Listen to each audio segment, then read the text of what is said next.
Hi, my name is Kineilo Mabab. This week, starting from today and ending Friday, is National Wills Week. So, what is a will? A will is a written document that outlines the wishes of the person that drafted it, who we normally call as a testator, as to how their assets are to be distributed after their passing.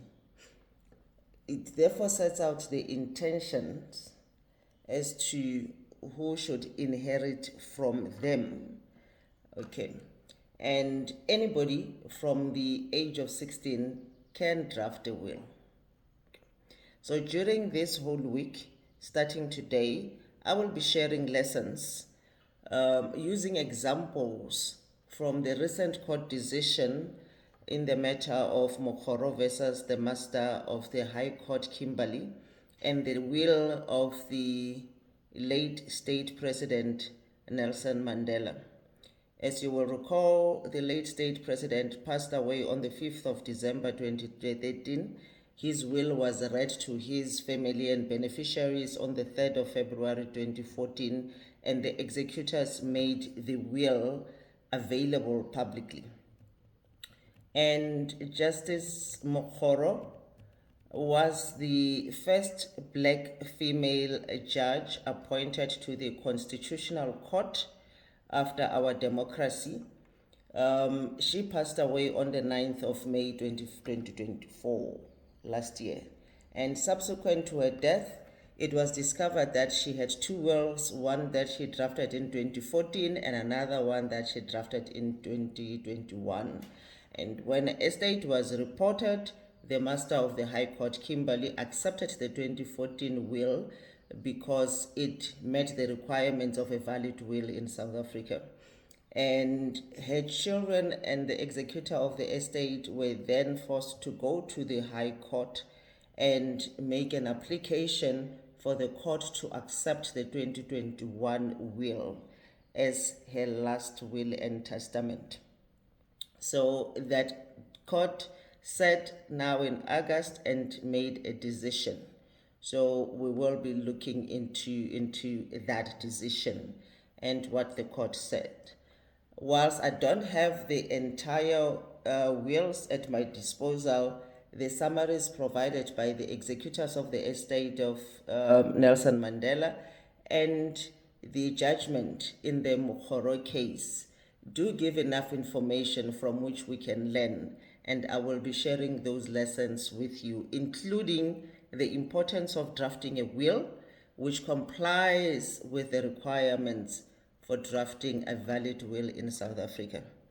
Whether you can change your will after you have signed it, and if you can, how to change it.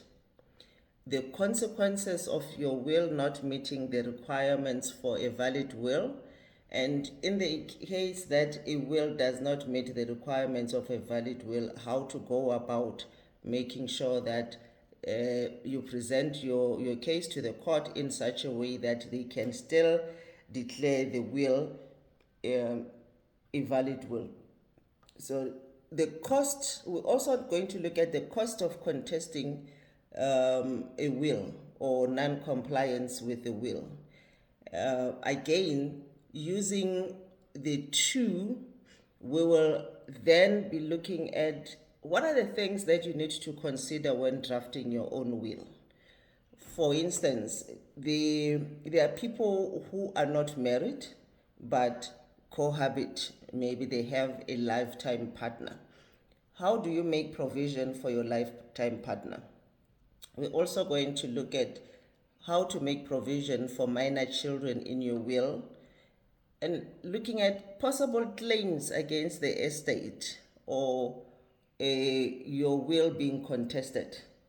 Looking at issues like what happens if somebody decides that they do not accept the offer that you are making in your will, and loans made to beneficiaries before you die. Sometimes people make loans to their children. Do you make them pay back, or do you let the dead go? Okay. We're also going to look at the choice of your executor, the choice of your trustee if you set up a trust in your will, and the choice of a guardian for your minor children if you have minor children, and the issue of consultation with family and beneficiaries. Before I get into the lessons one by one, I will in the next video summarize the two wills to give you an insight into what Justice Mokgoro had provided for her beneficiaries, as well as what the former president Nelson Mandela allocated in his will. Thank you.